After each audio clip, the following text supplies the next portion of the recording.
자, 시청자 여러분 반갑습니다. 얼음사이다입니다. 자, 여러분 최근 김명수 대법원장의 음성 파일이 공개되어 버려가지고 온 인터넷이 지금 난리가 난 상황입니다. 사법부의 독립성을 지키기 위해서 최선의 노력을 다해야 되는 대법관이 오히려 정치권의 하수인 노릇을 하고 있다는 사실이 들통나버린 것인데, 자, 요게 어떻게 된 일인지 설명드리기에 앞서서 간단한 배경 지식을 짚고 넘어갈 필요가 있습니다. 자, 시청자분들께서도 최근 민주당에서 의석수로 밀어붙이면서 우리나라 헌정사상 초유의 일이죠. 현직 판사에 대한 탄핵을 밀어붙이고 있다는 거 다들 잘 알고 있을 겁니다.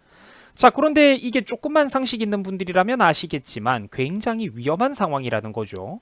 원래 삼권이 분립되어 가지고 서로 균형과 견제를 이뤄야 되는 것인데, 요즘 우리나라가 돌아가는 상황을 보면은 그렇지가 못합니다.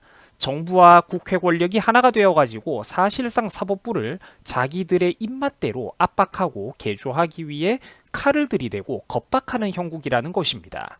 지금 굉장히 우리나라 상황이 위험한 상황이라는 것이죠. 그래서 최근 김명수 대법원장의 이런 비겁한 태도가 난리가 난 것입니다. 왜냐?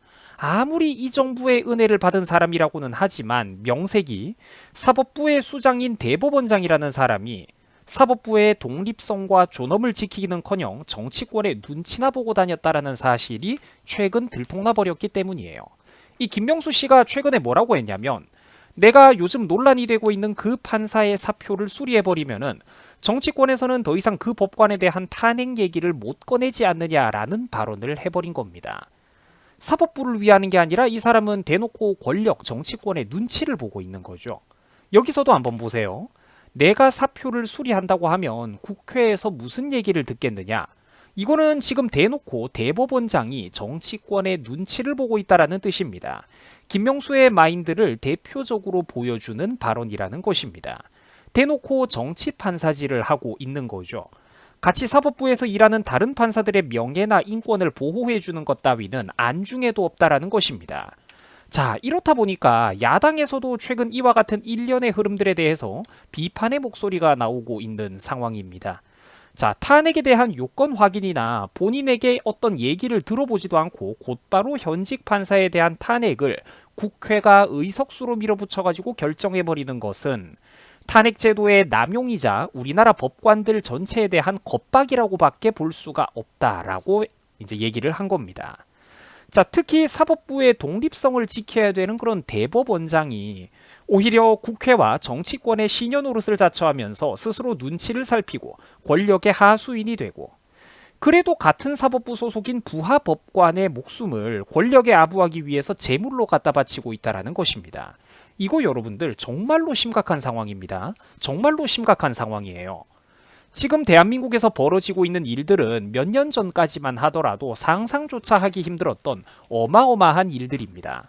어디 정치 드라마 시나리오 각본으로 써도 그거 너무 어색하다라고 욕을 먹을 만한 스토리라는 것이죠. 자, 이렇다 보니까 지금 전국에 있는 판사님들도 뿔이 나가지고 거짓말한 대법원이 이제 대법원장이 탄핵감이다, 연판장이라도 돌려야 된다, 이렇게 난리가 난 상황입니다. 자, 네티즌들도 경악하기는 마찬가지인데, 대법원장이라는 사람이 외부로부터 사법부의 외부로부터 압력을 막아주기는커녕 스스로 권력의 하수인 노릇을 자처하고 있다. 저게 어떻게 대법원장이냐, 민주당 법사위원이나 다름없다 등등 이렇게 이제 신랄한 비판들이 나오고 있는 상황입니다. 자, 그리고 차기 유력한 대권주자라고 평가받는 이재명조차도 이제 귀신같이 숟가락을 함께 올리면서 본인의 좌성향을 숨길 수 없이 드러내고 있다라는 것이죠. 이 사람이 어떤 말을 했냐면, 지금 민주당이 저지르고 있는 법관 탄핵은 정당한 것이고 국민의 이름으로 판사를 탄핵해야 된다, 또 똑같은 짓을 하고 있다라는 것입니다.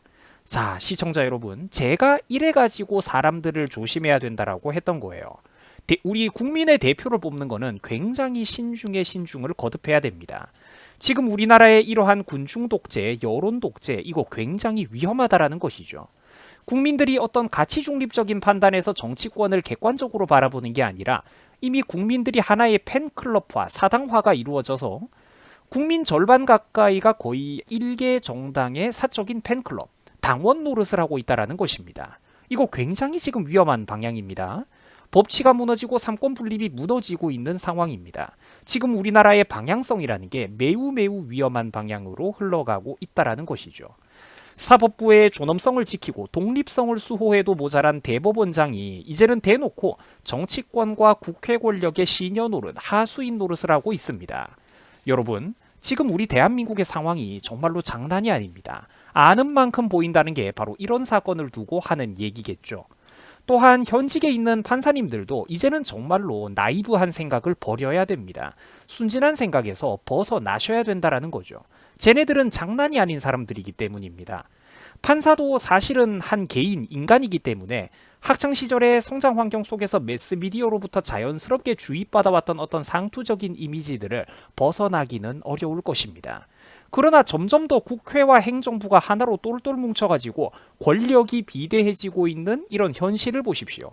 정치 권력이 점점 도를 넘어서고 있지 않습니까? 당장 사상 초유의 일이 지금 대한민국에 한 달이 지나가기가 무섭게 연이어서 터져나오고 있지 않습니까? 현직 판사들에게까지, 현직 판사, 법관들에게까지 칼자루가 들어오고 있다라는 것입니다. 판사님들도 엄중한 사태에 눈을 뜨셔야 되겠죠. 이제는 대한민국에서 어리둥절해하고 있던 수많은 어중간한 국민들, 소위 중립을 자처하던 순진한 국민들도 이제는 사태의 심각성에 대해서 눈을 뜨셔야 됩니다.